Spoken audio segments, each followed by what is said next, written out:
Good morning, good afternoon, and good evening, Sellers Sessions. This is Isabella Hamilton, CEO and founder of Rangbell and NFTomics. And it is my pleasure today to bring in Mr. Abraham Muheize. Did I say your last name right? You did. You actually said it great. I don't think I've ever said your last name before. Well, you sounded good at it. You must have heard it plenty times. Oh, thank you. Welcome on Seller Sessions. It's such a pleasure to be here with you. And I think we should start by telling people how we met. What do you think? Yeah, I would love that. I think that would be the best way to open this up, right? I mean, not every day you hear this story. So, for those listening live or for those who are catching up the episode on iTunes, the way Mr. Abraham and I met was what, 2 years ago? Has it been 2 years? Um, yeah, just about 2 years ago. Just about two Now that I years think about it, ago. yeah. One of my friends got hit by a car on a walkway, right? And we walk into this attorney's office, and Mr. Abraham is the one checking us in. And then 2 years later, we meet at an NFT event. And since then, we've been super close. So I am so Pretty happy. crazy how all that tied in, huh? Yeah, I know. So tell us a little bit about you. Okay, so yeah, I'm from San Diego. I have always been into sports very heavily, and I always been into sales. I really believe the two go hand in hand, and yeah, so I actually started a basketball team about 6 years ago and used what I learned in marketing, used what I learned in sports, and started the San Diego Kings in that office that you guys came into, Attorney King's office. That was my business partner. I actually snuck in his office about 5 years ago, pitched him the idea of, hey, instead of spending money on all these billboards, which you do bring in clients, you could spend some money on me, bring in athletes into schools, and we can actually make a difference in the community. And now your name has a better light to it than just some accident attorney on a billboard. And yeah, so I started that basketball team for 4 years. It was probably the best thing I ever did in my life, going into so many different schools, meeting so many different people, actually taking these athletes who have spent their time just focused on being athletes, focused on being impactful people in the community. And that was like one of the most rewarding feelings I would have when I would leave a school. Unfortunately, COVID shut that down. And that's where I found myself in NFTs, where a partner of mine now reached out and said, hey, what you did with the San Diego Kings with building community and marketing, if you could do that in NFTs, we could be very successful running a successful NFT business. And that's where I'm at now today, where I'm actually into NFTs. And I actually dove in for the last about 10 months pretty heavily. So you were really like, how do I say this? Well, first of all, let's back it up a little bit. So, what made you even start a basketball team? I mean, that's not something you hear every single person talk about every day. So, how did that Right. come about? So my biggest dream growing up was being a football player. For me, it was like it's NFL or nothing. I'm gonna make it. I'm gonna be the best football player ever. And I didn't factor in how many injuries I would have at that time. My last 2 years of college, I only played in like 6 football games because my knees were giving out, then my arm. I just had so much going on by the time I left college. My gateway was basketball. I came home. I was in Washington in school. I was pretty depressed. Life just completely shifted. I spent 20 years of my life chasing this football dream. All of a sudden, it was the first time in my life I had to realize that this was it. And I needed something, and basketball was that gateway. First, it was just playing basketball. And then my business mind was running, and I'm playing in these basketball leagues. I'm like, man, I wonder how much they're making to run these basketball leagues. I just paid $120. I didn't even get a freaking jersey. This guy's making money. And I started doing the math. And all my buddies that we started playing basketball with, I'm like, hey, why don't we just take this to our high school? Because I was still connected with my boys from high school. We all like have a great community out of our school. So I was like, hey, let's just start one at our high school, reach out to our principal and pitch them the idea of, hey, we'd love to run a basketball league and donate all the money. And thankfully, they believed in me. And within 4 months, I donated $10,000 to my high school. And it was like the best feeling in the world when I was able to give them $10,000 that I was able to raise through basketball. And I realized when I had that gym and I started running basketball leagues, the marketing I was doing behind it, I was getting a great response from the community. I ended up getting some like professional football players that came out and played, and the hype of the basketball league just shot up. And then it just made sense. It was like, I could possibly start my own basketball team with what I have going on here. And I literally wrote everything down. I mapped it out. And then all I needed to figure out was, well, who the hell am I going to get to actually like pay for this? It's actually pretty expensive. And that's when I had a great idea. I seen this billboard one day and it was Attorney King. And I was like, ooh, the San Diego Kings sounds like a really good name. So the same way you walked in his office for an accident, I walked in acting like I had an accident. And I pitched him the idea. And once he actually got to know me a little better, he gave me 5 minutes, which was pretty funny. I walk in, he's like, man, I'm going to give you 5 minutes. Go ahead and pitch it. And that 5 minutes turned into 45 minutes. And all of a sudden I had a partner walking out of his office. And then I got to start that basketball team. So what do you think? What do you think won him over? The fact that you named the basketball team after his name, or the fact that you boldly just walked in and you're like, "This is what I want to do for you"? I think it was a little bit of all of it. I had my stuff together before I walked in. It wasn't just a pitch. I had already raised $10,000 for my high school. I had already done stuff previously. So like when I started showing him just the content, he was pretty impressed with everything I was doing. He kept saying, everything you have is clean. I really like how clean it is. And then I think when I hit him with my favorite line at the end, it sealed the deal. I told him, I said, every man needs a dog in his backyard. I'm that dog. And he started cracking up and was finally like, you know what? I'm in. I love that. But where's that line coming from? Or you just made Um, it up on the spot? I remember, like, I swear to you, probably like 10 years ago, I heard somebody saying that and it kind of stuck with me and it would like set a lot of confidence to me. And now I kind of use that all the time. I'm like, when you need a dog in your backyard, I'm that dog in your backyard. That's super impressive. I think I don't know if you realize like what it takes to get to that point, but for you to actually have an idea, map it out, and then actually walk into an attorney's office and present this offer to them, that's pretty ballsy, I would say. Definitely, definitely. I can't say I was a little nervous, but I was just so confident and ready because when you're confident in something and you're passionate about something, it's so hard to stop you. You know what I mean? The only person that can stop you is yourself. And I just feel like once I raised that $10,000 from my high school, I seen the reaction I was getting from all the players with my marketing. There, I could tell people started going back home after playing in my basketball league. It's just a men's league, and they would go back home and watch the Facebook Live. They would wait for me to drop all the highlights. Like it was really like a lot around it where I was so confident in what I was doing that I was like, if he just understands what I'm doing, he's going to be all in. And it's worked out. I mean, we're still working together to this day. Because of that marketing was so good, it still pays a salary to this day. This ended with the basketball team 2020 when COVID hit. But and then that's when I jumped into working in his office. So I was trustworthy enough for him to believe in me. When COVID ended, I didn't bail on him. COVID ended, I started showing up at his office when no one could and started working. I really became that partner that I wish I had, and he's seen that in me, and that's where I feel like everything worked out. That is so wonderful to say because most people, won't go the distance to make things happen. And it seems to me that you just had this idea and then you, like you said, you mapped it out and then what are some good people that I could market this to? And then did you have a backup plan if he would have said no, or what was your next step? And my next step was somebody else. He was my third pitch already. So He I had was. pitched two other people already that I was close with, that I knew had the money, that I knew the marketing would benefit. But with him, I mean, he's seen it, and yeah, we jumped on board. So Did that you was actually, it change was the just did you awesome. change the name for each pitch depending on who you picked? Everybody's pitch was different. Yeah, everybody's pitch was different. What about the name of the San Diego Kings? Was that At did you first it choose was that like name? El Cajon United. Then it was like um, DP, Squad DP, because this guy named Daryl Priest Holmes. He's a real estate guy. And then I walked in with San Diego Kings, and it just sounded way better too. So I think it was just the perfect fit, honestly. Because you believe more in it, and because you believed, he believed, and then you just have it. So Because you I were just believe, and he's a huge marketing guy, and I just know how consistent and well I am with marketing. Um, yeah, so I think he just got it. so you just attached the San Diego Kings to his name, and so basically you were just looking for an investor at that time. I went in there just looking for somebody who can name it and let me run it.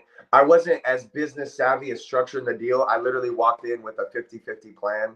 and he won that deal. But I won as well because I got to do something I love to do, and to this day, I'm still getting a salary from it, which is like amazing. I didn't expect that, and now I get to focus more on like what I'm doing in the NFT sector, and even bringing basketball back in that way is something that I'm really excited about as well. So it worked. It just worked out. I think it was just like a perfect timing, perfect mesh.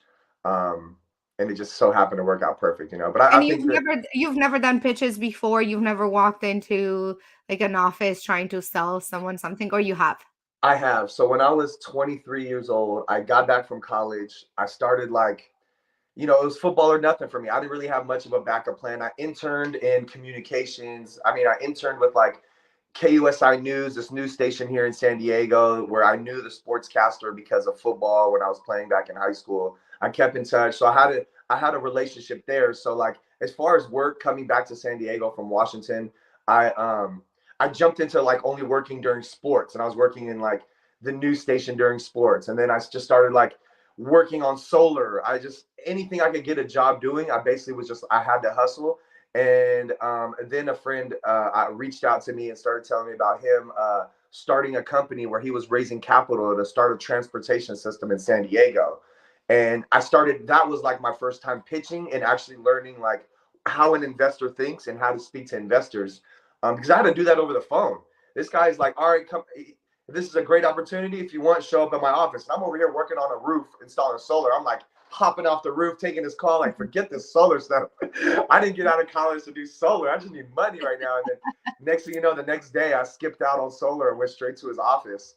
And he was like, basically showed me a script of how I can raise $49,000 with investors from an investor for 1% of this transportation company. And I'll never forget how nervous I was looking at that script and thinking like, is this supposed to say 4,900? Is this a typo? And he's like, no, man, say that out loud. $49,000. You got to be confident. If you're not confident, you get hung up on. And he was right.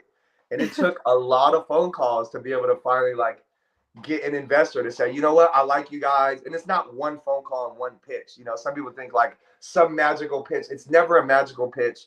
Just like anything, you have to build a relationship. You have to build rapport. You have to be able to like follow up if you say you're going to call the next day. And they have to be comfortable enough knowing like, you know what, I like you, let's do this. And then they're ready to invest. How many calls did it take to get your first investment? You mean a year and a half before I could get my first investment? It And was you just like never every gave up. day, You 6 just kept going. a.m. Yeah, it was like every day, 6 a.m. So I can call the 9 a.m. East Coast investors. And it was just like a process. And I had to get my pitch down. I had to get my confidence down. At the same time, once we were getting money in, we had to like actually formulate the company and like that whole process. I did that for 4 years. I was pretty broke doing that. I would catch deals randomly, which would be like, "Oh, perfect timing! I needed that money." And but I really believe it really trained me for like a work. I had a mindset to work and not focus on like, am I getting paid per hour? It's like I need to work my ass off to get this money. I need to make this work, and I'm so glad I put myself in that position. I was still at home with my mom from college. Like it was like such a tough time, but it was like such a blessing because that 4 years there was better than 4 years in college. Interesting. So just practicing your pitch every day. Did you ever feel like, this is not for me? Like nobody's saying yes. Like what the hell am I doing? A Did you million times, a million times. Just driving there, like, oh man, I wonder who's gonna like hang up in my face today. Who's gonna call me a boiler room guy? Who's like, there were like so many things, you know. But yeah, you have to like fight through things. You know what I mean? Like even when I started my basketball league, my first year wasn't as good as my last year. You know what I mean? You always have to fight to get better, you know, and that's like, that was my mindset going in. And I'm thankful that I stuck with it because by the time I transitioned into raising money for my high school, it was so easy to go to local business and say, give me 500 bucks, give me 500 bucks, give me 500 bucks. Why? I'm going to market you for 2.5 months in this basketball league. We're going to give back to the school. It's a write-off. It's easy. You're not going to find anybody else to. It was so much confidence where I'm like, you're not going to find anybody to market you for 500 bucks. And boom, they were just giving me 500 bucks. And I did that with 10 teams, and that was like, or 10 businesses. That was $5,000. And then I went and got 10 local basketball teams where people put together their own teams, and they paid 500 bucks. That was 10 grand, and the gym was being used for free. Everything else was like my marketing. it was just such an easy way to like raise money for my school because of what I learned for 4 years straight of like raising money for this transportation company. Did you ever like take any notes down? Like once you got a sale, like, okay, this is what I usually say when people say yes. Did you ever start keeping track of like what are some things that, but you just felt it in the moment? Like what was your feeling like in that moment? So there was no like exact lock-in sale. I'll tell you the biggest investment that came in, which was 500 grand that I got, and it was this guy from Canada, and he was a real investor. A real investor looks at, okay, they hear you, okay, great. Well, what's your background? What's your history? And they want to know the company's history. What have you guys done so far? How do you plan to execute the model moving forward? He had to get a good understanding of that, and then he had to fly out and meet us in person because of the amount of money we didn't know that was the amount of money he wanted to put in. This is him vetting us and making sure we were real and not some scam over the phone raising capital. So this guy came out for a week. He got to meet us, our families. He got to see how we operate. He got to lift under our hood and see how real we are. You know what I mean? And after that, he stroked a check for 500 grand, and it was like a huge catapult for us in our business. And we ended up raising 1.8 million. What's crazy is me and my friend, we're still really good friends, who we did the business with. And we didn't end up, I wouldn't say it was a success because we didn't end up completing through, but like it was a success as far as like we got a lot going, learned a lot, and actually got to like move forward with having like 20 buses. We were very young. I came in as just someone raising capital. The direction we were going, we went out and bought like 20 buses and we were decking them out. We were starting the system in San Diego, and then Uber came along, and it was heartbreaking when Uber came along. When you're telling an investor we raised 1.8 million, and then they're like, didn't this Uber thing raise like 2 billion? It's like, oh, damn. They Not got all again. this technology and you guys got all these buses. I think you guys are backwards at this point. And it was like a huge learning lesson. You know, this is me coming straight out of college and like learning how to raise But your capital. business still ran for a while, right? I mean, we ran for 4 years. We ended up churning it from like that system. We ended up running like a whole party bus nightlife system. We ended up getting the system started. It just, we definitely needed more capital. We definitely needed more resources, and we definitely needed an app because that was the direction it was going in at that time. Got it. And so what happened with that investor? Did he ever recoup his money? Like, was he So he happy? Like, how recouped, he everything turned out? recouped, he started recouping money through like while we were raising it, running like a party bus business. So that's where he started recouping his funds before the thing like basically fizzled out.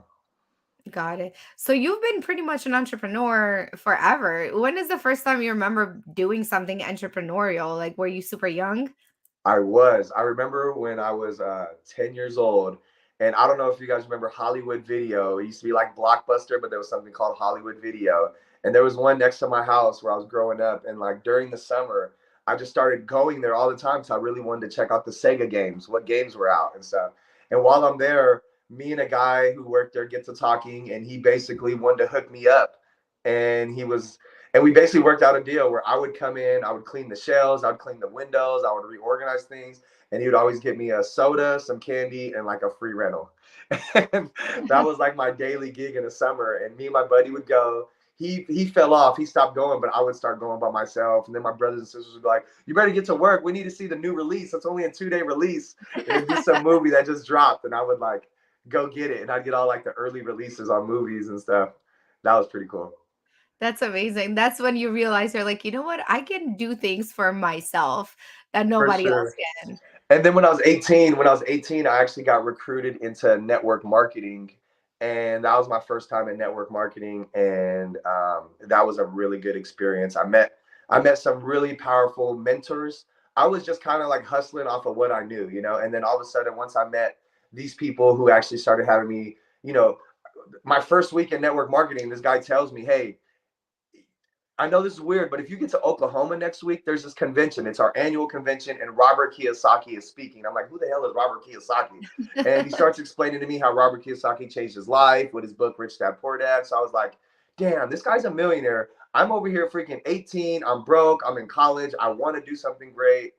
I'm going." And I spent like $260 on a one-way flight. And I had like 300 in my account at 18 to go to Oklahoma because I just felt like I had to be there. And I heard Robert Kiyosaki speak. I bought his book, Rich Dad, Poor Dad. Everything seemed to work out. The people I went to Oklahoma. We ended up getting a rental car and rode it all the way back from Oklahoma to San Diego. And I got to read Rich Dad, Poor Dad, and my mindset and life changed forever by the time I came back. And I was addicted to personal development, and I was addicted to just getting better at that point. Unbelievable. That's such a beautiful story. Like it keeps it makes me so happy to hear, because usually the stories you hear from like immigrants that had like, a hard life overseas, and then you come and there's nothing stopping them. So for you, when you grew up in San Diego, right? Yeah, I Or grew up in San Diego to a single mom of four. She immigrated into San Diego by the time I wasn't even born yet. It was in '87. I was born in '88, and then my mom and dad actually split. And I seen my mom, who didn't know any English, just like grind her ass off. And I mean, like, she was like taking me with her because my brothers and sisters were all older. They're in school, and I'm the young baby still, like with her every day. Like up until I was about 6 years old, I was basically like her translator, and I seen her go post office, store, restaurant, anywhere, and I had to always translate. So it was kind of like I seen her hustle and she had me hustling with her. So it was definitely Mm. something that always stuck with me growing up. So you were learning without knowing that you're learning, basically being an entrepreneur at 4, 5, and 6 years old, and that kind of set the foundation, you think, right? Going Definitely. forward. It always stuck in my head. I always like, from my first dreams, it was like, Mom, I'm going to make it to the NFL so I can buy you a house and you're not going to work anymore. And that was like my mindset forever. And then all of a sudden, when like, you start, as I was getting older, I still believed I'd make it to the NFL. Like nothing ever stopped it. And I believe just me believing that catapulted me in my football career out of high school, which actually helped me build a name for myself in San Diego, which connected me to the news stations, which connected me to my network in San Diego. And I literally feel like all that tied in together. Because even when I pitched the attorney, that was part of my pitch. Is like, hey, like I don't have a huge market outside of San Diego, but because of what I've done with the news station and football and basketball so far, my name is very good in San Diego. And since that's all you're worried about, anyways, is San Diego for the accidents here in San Diego, I'm a great resource for that. And when we connected all the dots, it made sense and it worked out perfect too. That's so beautiful. I love hearing all your stories, and I'm sure I there's a ton that I haven't heard yet, but it's always so impressive to me that you were able to kind of get into self-development at such an early age without really anybody pushing it. It's like you were searching for something and then it finally came to you. So, do you feel like, now looking back, do you feel like mindset is one of the biggest aspects in being successful? Like what do you think, now looking back, compared to the times where you didn't necessarily have that winning mindset to when you did? I really believe it's everything. What you put out is what you get back. I really believe that. If you put out positivity, you get back positivity. If you put out negativity, you get back negativity. That's why I really feel like it's important to recognize what you're thinking about and how when you get into that headspace, because it's so easy to steer off. You know what I mean? Like every day I would go to the office to raise money on buses. And I remember like I had to psych myself out to like get in that office, get my desk prepared, be able to pick up that phone, dial those numbers, knowing like this is a shot in the dark. They may not answer. They may be pissed. They may be bad timing. They may hang up. You have to be able to get yourself in that mindset to be able to do that every single day. And I feel like mindset is everything, and that's what got me addicted to personal development really early on. I'm so thankful that Josh Denny is his name. I'm so thankful that he talked me into buying that ticket to Oklahoma when I was broke as hell and like just needed something positive. I needed something positive, and just like going to VCon recently, being in that environment with so many people thinking like you, that's what I got to experience at 18. This was so many people excited. It was a stadium. We were in the Oklahoma City Thunder Stadium. And all of a sudden, Robert Kiyosaki, the speaker, comes out. Everyone's screaming for him. And I'm like, is this guy like an athlete, a celebrity, a star? And he's literally a great speaker with a great mindset, with great tools for people. And when I realized that, it shifted my focus on sports. I thought that was my only way. At that moment, I realized that's not my only way. I can make an impact. I can still do something special. And it really took a mindset. And that's when I realized how important a mindset was. So it really gave you a new hope because you weren't going to go to NFL. You probably figured it out, right? And then, or not at that point. Yeah, no, I did, because at that moment, my freshman year of college, I tore my ACL, my knee. It was my first time being injured. And for those of you that know what it's like being injured, it's the most depressing thing in the world. Like from being up, active, working out, like working towards your dreams, all of a sudden you're like sat down for almost like a year, like no activity, no nothing. Mentally, it was like the hardest thing in the world. So I needed that. I needed to be in that environment. And when I was like, not so worried about my knee. I was more worried about my mindset at that point. Like, dang. And I remember the line that did it. And it was like in Rich Dad Poor Dad, it was like, I read this line and it said, if you buy a new car off the lot, as soon as you drive it off, you're now driving a depreciating asset. And Mm. it hit me. And I was like, dang, the environment I was in, I thought if you drove this fancy car, you were rich and you were a baller and you made it. That was the furthest thing from the truth. And it was like, that made me so hungry to know more, because what I thought was different than what I was now learning.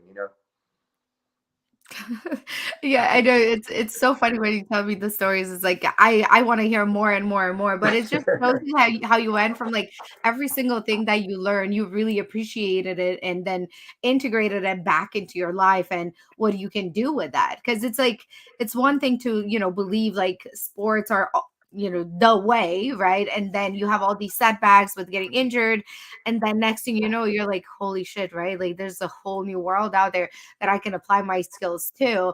And, it's so beautiful to hear that you were able to discover that by yourself. I mean, some people still, walk around and they don't think there's any chance of them recovering from whatever it is. I mean, we're still kind of in COVID, but for COVID, everybody was locked in the house. Like it's very hard to get inspired. Like, what are some things that got you up in the morning, even knowing that you're gonna get no and no and no and no?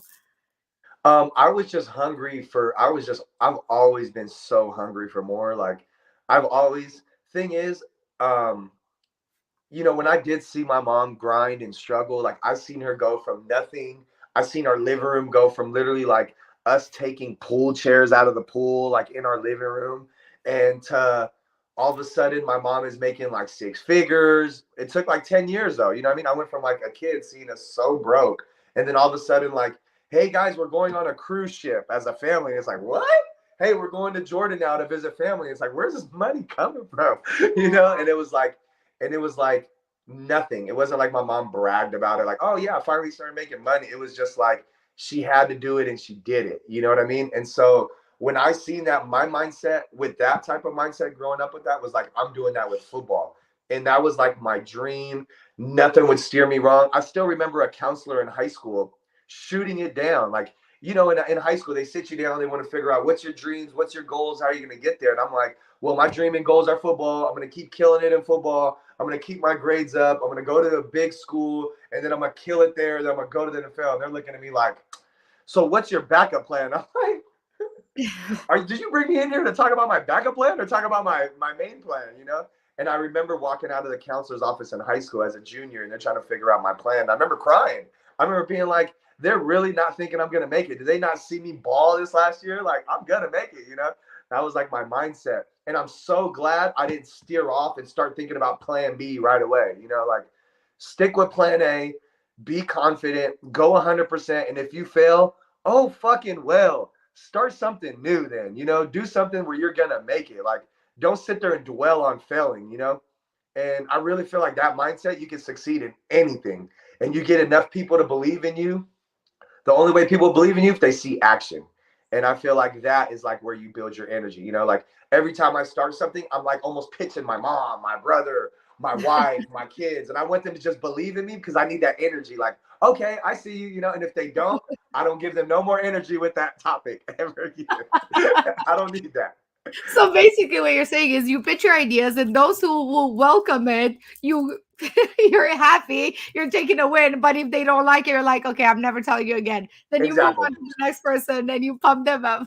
Exactly. And I That's have friends a that I winning pitch to. mindset, Dave. I have friends that I literally pitch to, and no matter what I'm pitching, they just yeah me like that's a great idea. Sometimes I just need that. I just need somebody to tell me it's a great idea. Okay, good.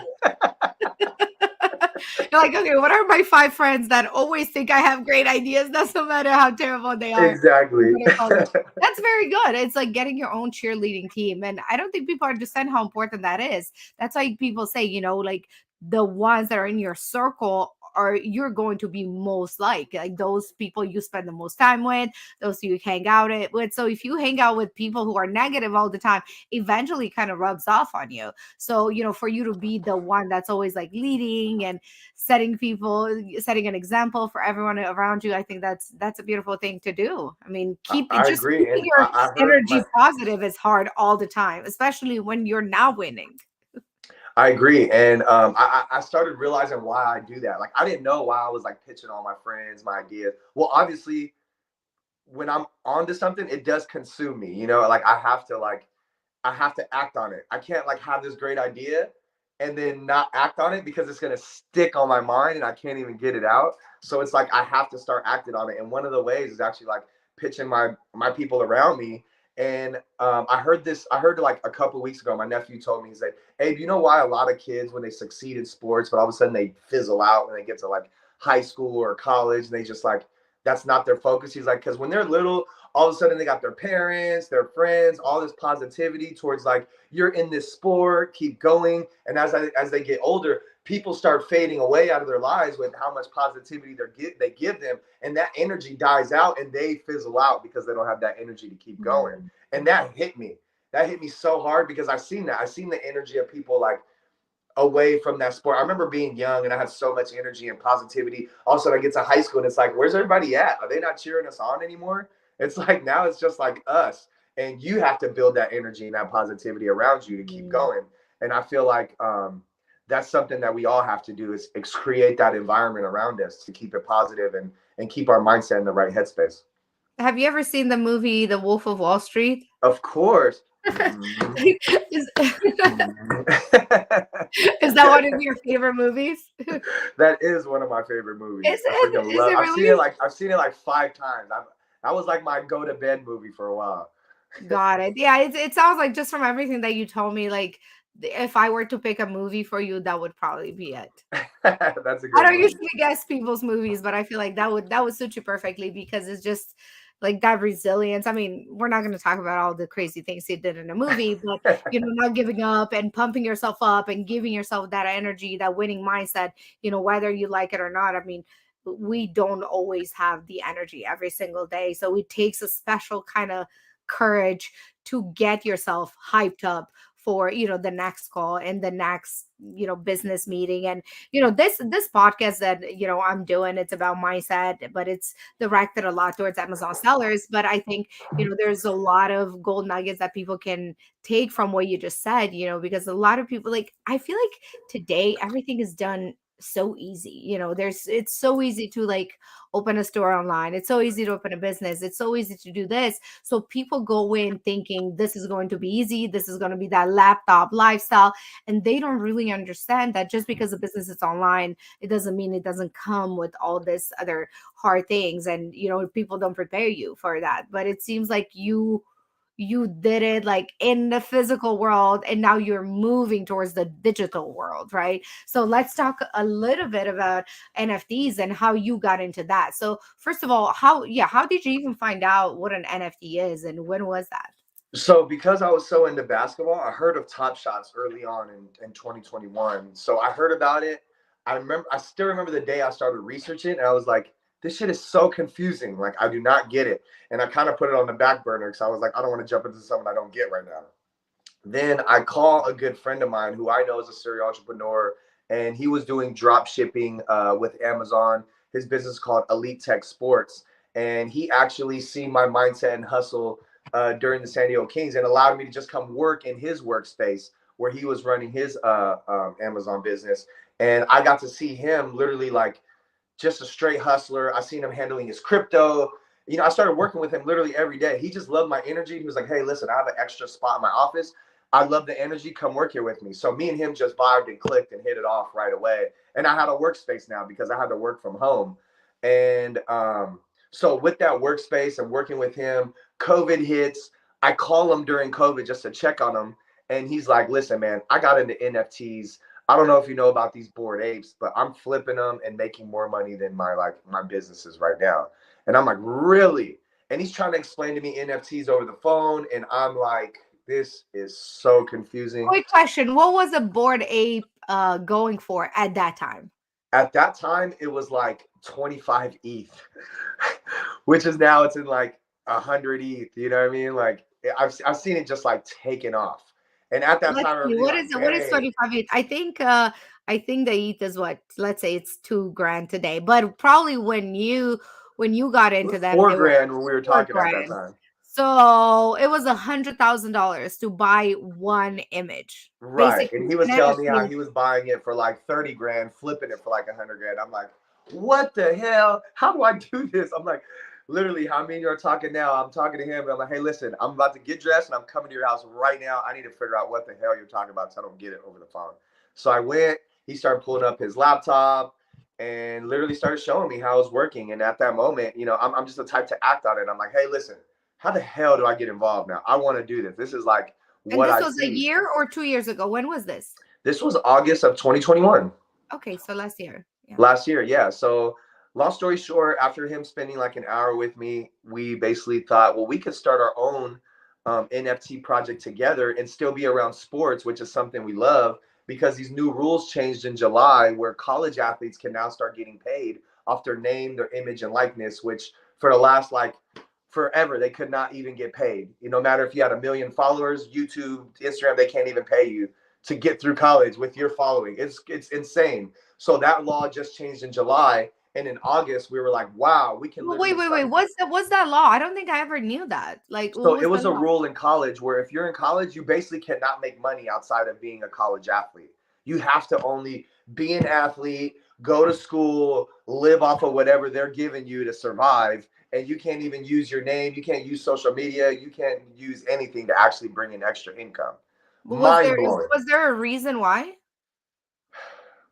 I think more so because of like where betting could go, where I honestly don't even know why they wouldn't get these kids paid because now times are changing. These kids are going to be able to get paid, and it's going to make life so much easier for these athletes And than it was this on law just recently changed? July of 2021. That's how insane this is. So that's where we seen an opportunity where we were like, man, through NFTs, we can start getting college athletes paid, and we can get images like designed of them with artists. And so we put together a team of four literally that weekend. I had Vince call the other two guys that he felt like could be a team with us, and let's get this thing started. So we started meeting. Within 2 weeks of meeting, one of the guys, Chris, says, my mother-in-law is an artist, and she could actually do the art for us for these athletes. We're like, oh yeah, let's see some of her art. He starts showing us some of her art, and it's oil painted on canvas and acrylic.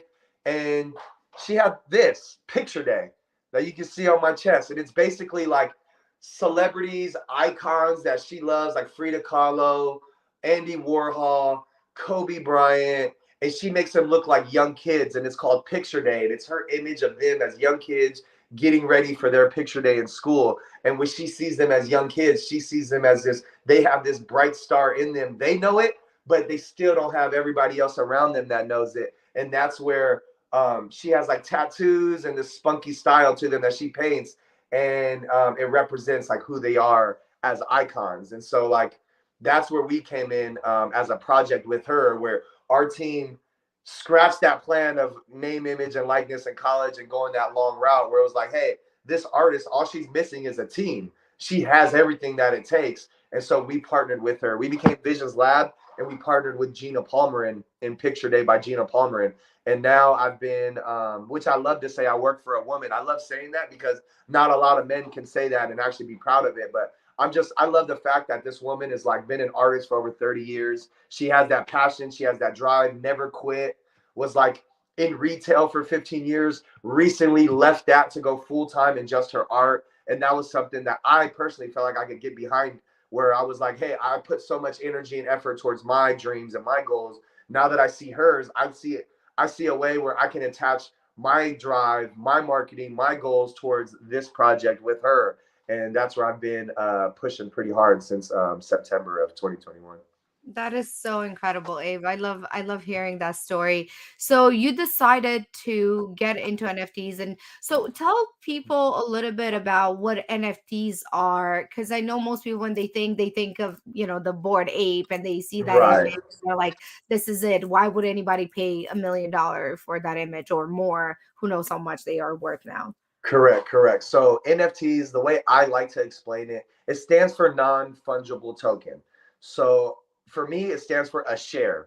You basically get a share when you own an NFT. And just like how we see value, if you could get a Google share, of course you're gonna get that Google share for, this is just easy numbers, $100. Of course we know it's like 1,000 or it's more, but you get that one share because hey, this share, I believe in Google, what they're going to continue to do. Yeah, I paid 1,000 now, but I'm going to get 2,000 later, 5,000 later, 10,000 later, and I'm just going to hold on to that share.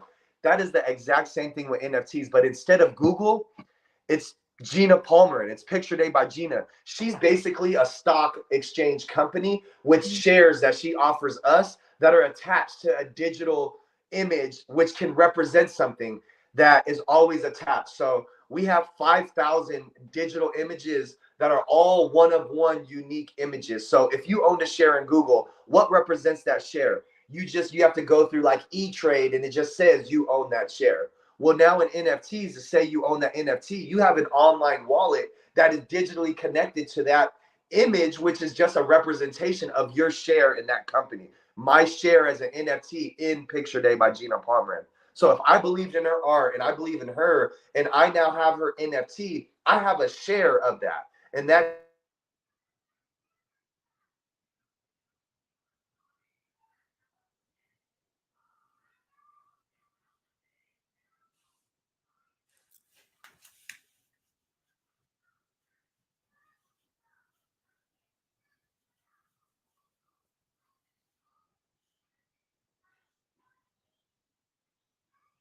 Sounds like we have lost Abe.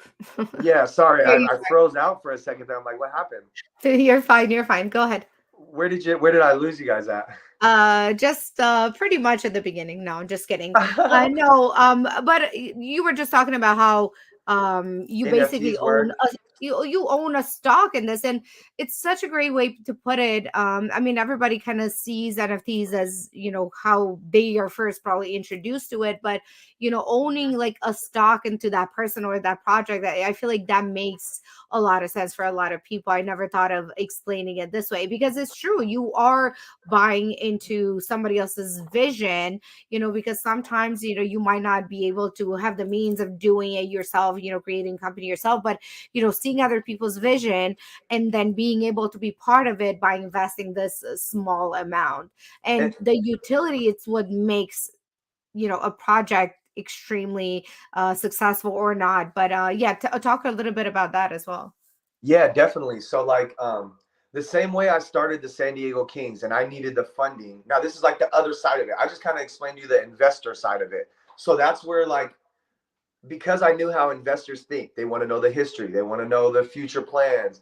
In this space, they call it the roadmap. It's really the business plan. And how can that person accomplish that business plan? Now you have to look at their history to see, if I see their history, can I see them moving forward to make my share, my NFT, my stock raise in value? And that's where I decide to invest my money into it as an investor.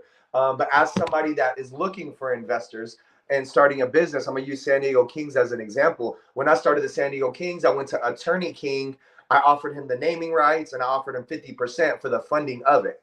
Now, say I started the Kings now, I could say, hey, I'm gonna give up 5,000 shares NFTs to a community that believes in this concept, that I'm gonna pay these athletes to get into the community, and in return they're going to start attracting more fans to the games, and that's how we're going to end up raising money. And I'm going to allocate 20% of everything we make to those 5,000 shares. And with those 5,000 shares, you also get free access to the games, you get free access to apparel, you get this. So it's almost like I'm giving them exclusive access, but they're also my investors. And now that gives my 5,000 shareholders a reason to market the team as well. So that's like another way to look at like launching off my business. is through NFTs, where I now have 5,000 shares, where one person may buy 500 of those. They may only buy one, but you collectively have people that believe enough in you to spend that money in you. And in return, they feel like I have a piece of that. I have ownership in that. And I believe in this person taking off. Mm. Do you think anybody could start an NFT project? Anybody could. You could say, you know what, guys, I need to start a project for pooping cleanup because I'm tired of walking around this park and poop is everywhere. And so you're going to say, I'm going to sell 100 NFTs and I'm going to sell it at $50 each. And that's $5,000. And that's going to clean up that I'm going to be able to hire somebody to clean up this poop at this park for the next 2 months. Mm. And all of a sudden people bought into that. And all of a sudden we're getting the poop clean in the park. Now, because of that concept of getting the poop clean in the park, oh shoot, we got $100,000 grant. Oh, with that $100,000 grant, those 100 people, I'm going to reward you. I'm going to throw this party for you. I'm going to do this for you. Now that NFT that you hold isn't just clean and poop. You now have a membership access to this group that did something positive in the community. And you guys can decide together, hey, we're the OGs that did this. We could do something else together now. And you just created this freaking group because you guys just wanted to do something like clean up poop at this park. You know, like that's just an example I just threw off the top of my head, but that's the power of this network and the blockchain now with NFTs. I love that you mentioned that because again, we're still so new into NFTs that most people think, oh, it's just an image. I don't understand. Why would I want to buy it? Why would I even support anybody? But I think this is such a good example that you just gave, because you can do that with your kids. Like this could be actually a great kids project, right? Like your 10-year-old or whatever, 14-year-old is like, one, you want to make some extra money. Now you're bringing the community together, and which this whole episode is about is like, how do you help the community win first and then you win. So I think it's such a good example to give, because you can take this and literally apply it to any project that you want to do for yourself or involve your kids in, because now you're teaching them not only how to raise money, how to make money, but also how to get a community involved around really any subject that you want. Like, isn't that better than putting them in front of the TV all day? I agree. I mean, there's a bunch of parents from one school could say, hey, let's start an NFT because we want this after school program that we want to start for our kids. And it's going to be all for our kids. How many parents are going to invest in that? You know what I mean? All of a sudden, like that collective amount, they start their own after school program and they grow together with that group of people that started this after school program. And now they have this after school program for the community. And it could just grow so much when you collectively have more people come together. For me, because I worked in venture capital, I learned to raise capital over the phone. This translated so well for me because just like those investors then, they had to vet out if your project or if your idea was good enough for them to put money. That's how now collectively us as a group can do that. The only people I could talk to back then were accredited investors, meaning they had to have a net worth of $1 million or they had to be making 200 grand a year just for me to talk to them about investing.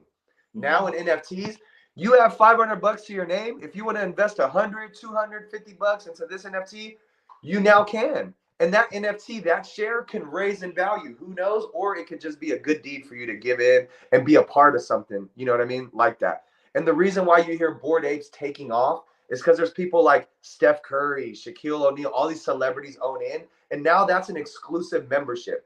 If you can rub elbows with Steph Curry, how much are you willing to pay? And that's why you see these like ridiculous amounts of money being paid to be in that exclusive group. Yeah. And I think again, going back to like, this vision that people have of NFTs, they think the picture is what makes it so expensive, but it's really not. It's like what you do with it once you have it. Because literally that picture could have been nothing. And I think I remember like starting out like last year, there was a project literally called Nothing. I don't know if you remember, where this guy just wanted to test it out. And it was literally just like a blank page, right?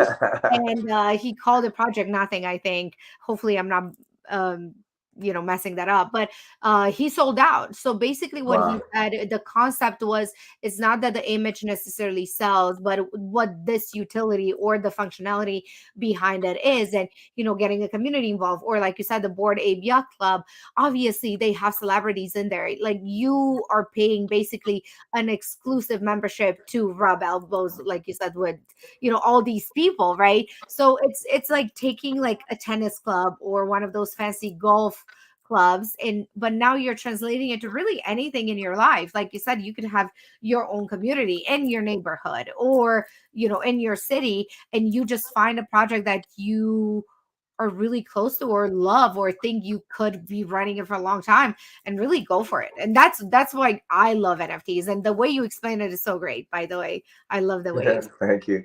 Yeah, I've even seen projects come out and just say like, here's the image that we're basically like marketing. What's attached to it? They say we have no real plan. We just want to see how many people will come together, and collectively we can come up with a plan once we raise the funds.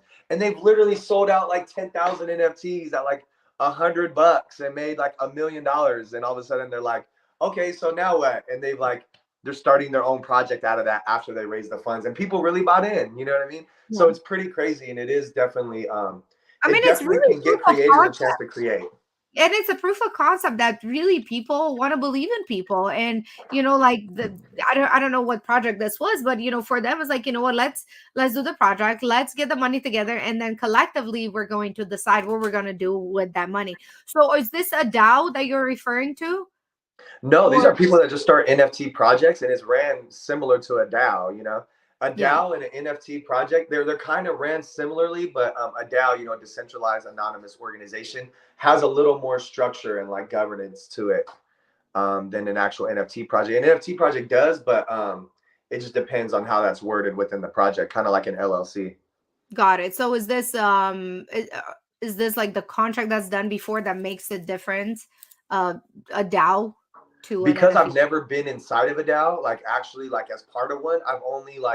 I've pitched a DAO before so far, which is actually like a few weeks ago I pitched a DAO, but like I don't exactly know how they're actually structured fully. So I don't want to like speak on a DAO that I don't know how it's structured.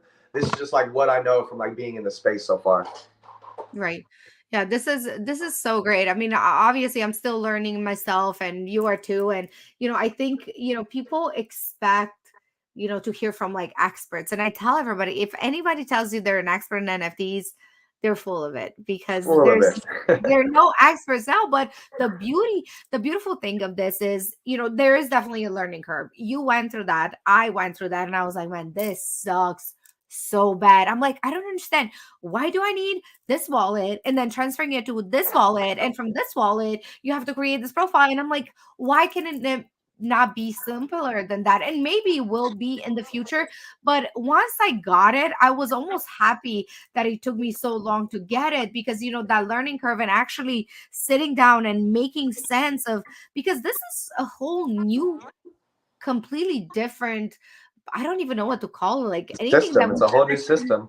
before. It's a new system, it's a new technology, and really anything goes. Like you said, any project that you may be attached to or love to see come to life, it can really come to life. But that's when you come in and you show up every single day and you believe in it first, before being able to sell it to anybody else. And I feel like this is teaching people new skills, I right? agree. I agree. I think you hit it right on the head with it, that this is something that I love how you said it, that it did take you time to figure it out, because it does take time to figure out. Like nobody just wakes up or just has money and decides like, "Oh, I know how to be an investor now." Like it does take like understanding the technology, understanding how a business can operate with this technology, understanding the finance of how to raise the capital and even how to invest your capital. So it does take a lot. And it took me literally 6 weeks of diving in. I'm on Twitter, I'm on Twitter spaces. I'm just trying to like learn from people in the space. And all of a sudden, finally, I got a free NFT. I won it during some like giveaway. And once I got that and it hit my wallet, and I felt like, oh my God, I really have an asset in my wallet. Then the next morning, I bought another one. I bought a crap one, but I didn't care at the time. I just really wanted to like see now what it was like to actually buy one. And now I own like 50 something NFTs, and I usually invest in like women-led projects. I'm a huge supporter of women, especially in this space. That's something that I'm very passionate about. Coming from a single mom, I have two older sisters, I have two daughters, so it's like something I'm extremely passionate about, to get behind powerful women, which is why I was fell in love with you, Isabella, a strong, passionate hustler. I just love that about you, and I always brag about you. And Aw, that's why you're that's so, why I'm in this space right now. I feel like that's where I invest my money, is in powerful women. I love that. And I mean, whether you're a woman or a man or even a kid in this space, you can really start something great today. And again, just being patient and being able to sit down and actually understand. And what I did, and I don't know if I told you this, maybe I did mention it to you, but in the beginning I really didn't know even where to start. I'm like, okay, I don't understand this. I was aware that I wasn't understanding it, right? I was like, okay, what's the next step? I started Googling, and I started trying to go to YouTube, and I'm like, wow, there's not really much out there. I mean, this was like last March when I kind of started getting interested. There wasn't as much information as there is now. And then I just found, like, through some friends, somebody that, basically this kid who was into NFTs. And then I just approached him and I paid him. I was like, hey, can you teach me, 5-10 hours or whatever? And luckily he said yes. And, we got to the point, and every day he's like, okay, this is why you need this wallet. And, with his knowledge too, and what he had at the time. But it was like perfect for me because I was able to get a grasp on it. Like, okay, I get it. It's not just a freaking picture. And I think that's what it was hard for me to understand. I'm like, why in the world would anybody pay for a stupid image? Like, I had all the questions that really everybody coming into the space new has, right? Like, what am I going to do with this? What does this even say? And Right. I didn't understand the community behind it, which is what's powerful behind NFTs, wouldn't you say?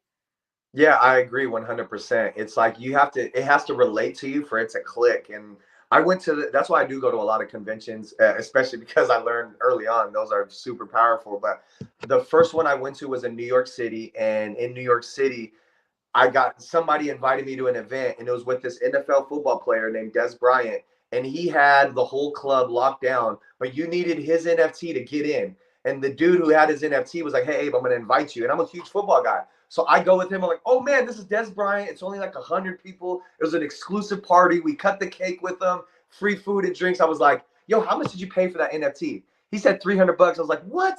People would pay 3,000 for this type of like experience." He's like, "Exactly, bro. That's what's dope about NFTs." And it was like, ding, it like clicked. That exclusive like membership pass with that, really And makes sense. because this is still new, you are able to see this kind of prices, right? Because it's like Right. $300, you would have never been able to do that before. And you see that happening a lot. Like, I went to an event at NFTLA where Steve Aoki was playing, and it was kind of the same thing. I mean, you had to have his NFT to get in. I didn't, but somehow I finessed my way inside. But it was so intimate. It was, maybe 200 people max, maybe. Right. Right. And for those who are like Steve Aoki fans, I mean, Wow. he fills out stadiums of Right. 10, 20, 30,000 people or more. So to be able to be in such an environment with him, I was like, oh my God, like, this is the part of NFTs. I mean, besides so many other things that you can attach to it. And that's another thing that's beautiful about the space, is like, you can literally do anything that you put your mind to and translate it into this Web3 space. Right. Exactly. And then if you fail, you can just start another project and another project, and you keep doing it. And I love having this as, my kid is growing up and your kids are growing up, because yeah, I mean, you have TV and you have all this extra noise, but what if we direct their attention to something more lucrative? Like, my kid loves playing video games. Like, why can I not give him something that he can actually start learning and building and still be interested, that gives him that dopamine effect of being in a video game, but now it's like an NFT project. So, in my opinion, I think this is going to go really, really far, and not just like adult projects, but like kids project coming up and city projects. And, like you said, I really like the poop project, right? Where you go and you clean. Even little things like this, like, you can have your own project in your neighborhood, in your city, in your country. Now you can expand it to other countries. So the opportunities are limitless here, I think. I agree. I agree. Even like, yeah, COVID had messed up basketball for me, but because of these possibilities, now instead of starting a team, I'm starting my own league, and I'm doing it around what I'm passionate about. So, like 3-on-3 basketball, I'm doing men and women, and I'm using NFTs as a way to pay them equally. I want to pay the men and women equally to actually be involved in the community with the same structure I had with the Kings, to go on school tours. But that's what they're compensated to do. That's their job, and their bonus is playing basketball. And I'm actually in the process of that. But just the possibility of it gets me excited and up every single day, Right. So basically you took this project and you're like, okay, what utility I can give it to the participants, right? So now people are buying into your project. I got one myself. I'm very happy to, support Picture Day. And now you're helping actually people get equal pay. Like the utility behind this project is bigger than most people can imagine. You're taking this and you're transforming lives. Now you're getting people interested back into sports. And I asked you the other day if there's an age limit, and you said no. So you're really inclusive. Now you're giving people hope. You're giving people the excitement, courage, and love, and all, through this one little picture, right? That you attach this huge project onto. Definitely. I'm basically taking art and sport and putting it together because my background was in sport, but I was always been great in marketing, hustling. But now I'm able to bring the two, and it's available. It's possible with this technology. And now that I'm able to start a basketball league, and then I can name a team Picture Day, and I have this amazing art on it. I'm just merging the two together, and then I'm able to hit on my passion, which is paying these athletes not just to play on the weekends and people pay to come watch them play, but actually go out into the community. One big thing is equal pay for men and women, and it's all based off their fan base. Well, if we from the start pay these athletes to actually be in real life influencers and make an impact on our kids and give our kids someone to look forward to looking up to that they can actually see in person, I really feel like this is a recipe for success coming here pretty quickly. Beautiful. Before we go, so people can find your project on OpenSea. Yes. Anywhere else where they can, find it, or maybe reach out to you? You're on Instagram. Definitely, definitely. The best place to start, of course, is like Twitter, Picture Day NFT, and through that you can get into our Discord. And our Discord is where I basically communicate with the community, and I keep the updates going. And in the Discord, that's where you see a lot more of me. But you can also find me on Facebook, on Instagram, on Twitter, on YouTube. If there's a social media channel, my name is a one of one. There's no other Abraham Muheize. So, yeah, you can definitely find me everywhere by just searching up my name. That's awesome. And then you have a live event coming up. Tell us a little bit about that.